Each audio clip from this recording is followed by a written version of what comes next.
Seguimos acá en la M530. Podés escribirnos al 11 3200 0530 que te vamos a leer. Hablando de leer, vamos a hablar de libros. A ver, así arranca este tema. Nadie lee nada. Ya te dije, me gusta leer. Ella tiene 13 años y aproximadamente lee 40 libros al mes. Seguimos leyendo en esta época, Qué pero bueno, yo tengo biblioteca hasta en el baño. Si tú quieres, a ti te va a gustar este libro y a mí me va a gustar este libro. Tú a mí me tienes que respetar. Ellos cuando recibieron el libro cerraron los ojos y lo olieron. Es algo increíble. Tengo libros en iBook. Una persona que lee es una persona que quiere saber más. Me gusta leer. Leedores de libros son genios. Sí, señor, sí, señora, es la cortina porque está Mariana Collante. Vamos a hablar de libros, de terror. Sí, vamos a hablar Gnosis. de un relato. ¿Cómo responderías a la pregunta,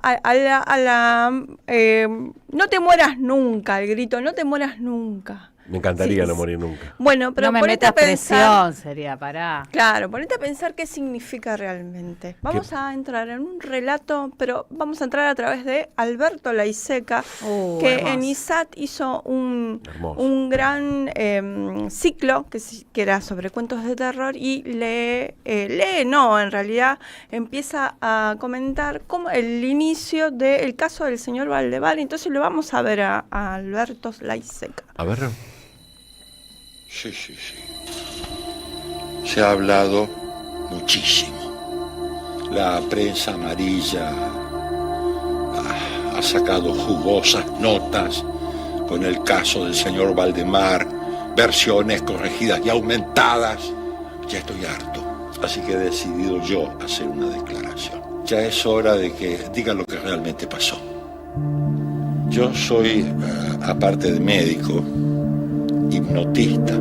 Soy un gran hipnotizador. Siempre me pregunté por qué en los experimentos de hipnotismo nunca jamás a nadie se le ocurrió hipnotizar a una persona in articulos mortis, o sea, mientras estaba muriendo. Sería muy interesante saber si se puede postergar el momento de la muerte, disminuir los dolores del paciente. Bueno, yo era muy amigo del señor Valdemar, sujeto ideal para los experimentos. Bastaba hacerle unos pocos pases y ya enseguida caía en trance hipnótico. Hermoso, qué buena serie, no sé cómo decirlo.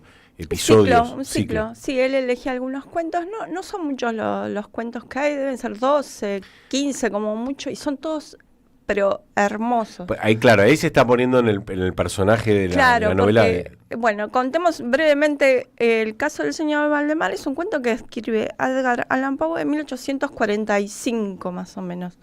Se publica en esa época, así que lo habrá escrito en esos tiempos, porque este hombre no tenía muchos recursos, sí, escribía y publicaba y cobraba, porque, bueno, de eso vivía.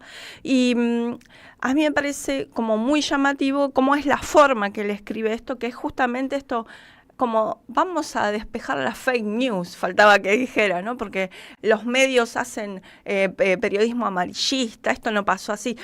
Obviamente está hablando de una ficción, pero utiliza un recurso que después Borges lo hace pelota, muchas veces lo utiliza un montón en yo voy a decir la verdad porque en tal enciclopedia está tal, y todo es falso, y mucha gente se come el bait, diría Edgar Allan Poe, ahora, de que esa historia es real. Claro, porque utiliza el tecnicismo para introducir en el tema. Y después el comentario, él dice, voy a decir la verdad sobre esto. Claro, empieza, pero pará, repetí el año, porque no lo hace. 1845, por eso, porque San Martín estaba vivo. Por ejemplo. Si ahora se creen que la Tierra es plana, imagínate ese momento, este tipo que escribió eso, generó un revuelo.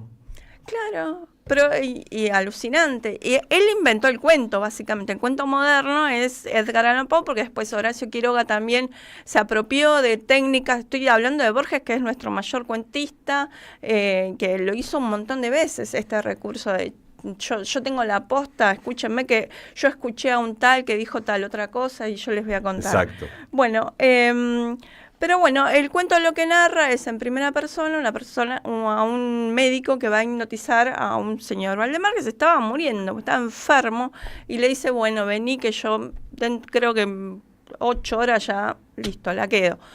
Viene y el tipo lo hipnotiza y lo deja ahí entre la vida y la muerte. Lo deja ahí suspendido. Pero es muy gracioso. A mí ahora me resulta gracioso, imagino que en ese momento, en 1845, lees esas páginas y te agarraba el pánico absoluto. Decía, no me moleste que estoy durmiendo, decía.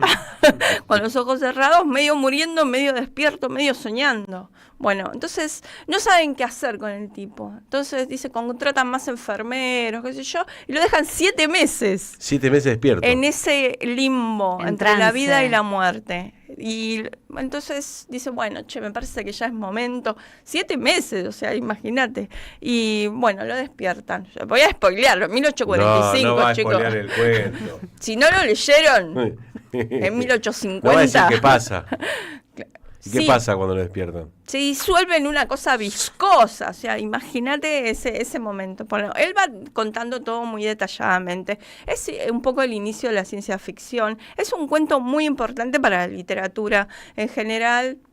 Y bueno, y estos mecanismos de apropiación, de agenciamiento, de Deleuze, de los recursos que inventó el gran Edgar Allan Poe para sobrevivir. Yo insisto siempre a mí me gustan mucho los literatos obreros que escribían y sacaban lo mejor de sí solo porque tenían que cobrar, entonces les daban como muchos condicionamientos para publicar y entonces eso los obligaba a ejercitar una técnica, una velocidad y a la vez una especie de brevedad, porque el cuento son 3-4 páginas, yo traje todos mis libros. Es muy interesante lo que decís, porque es verdad, el tipo con eso que escribió generó quilombo, o sea, gente que lo quería leer, porque incluso la técnica esa de hipnosis era bastante común, o por lo menos claro, no es algo alejado de la realidad en ese momento. En ese momento, bueno, pero era la época de Frankenstein, era la época donde la ciencia estaba haciendo todos esos quilombos, probando qué era posible, qué no era posible, qué era verdad, qué era mentira, o qué funcionaba, y bueno, había toda una mística alrededor de eso. Así que, por supuesto, cuando hablamos de literatura estamos hablando de una época y siempre se adelanta. Volvemos a hablar siempre de las mismas cosas. Qué interesante. Lea Edgar Allan Poe. Ojo, yo creo que podríamos hacer un paralelismo entre el caso del señor Valdemar y lo que estamos viviendo los argentinos, ¿no? Obviamente. Estamos ahí en el umbral. Entre la vida y la muerte estamos. Mamita. ¿Vos decís que es un muerto que lo están ahí como abanicando? Es un muerto que no para de nacer, de morir. Y que cuando se despierta cae, se hace polvo, se viscosea. ¿Cómo queda? Maquillaje, queda como maquillaje de papada. En AM530 pasan muchas cosas. Y todo lo que pasa está en la red. Somos Radio AM530 en Instagram. Entérate de lo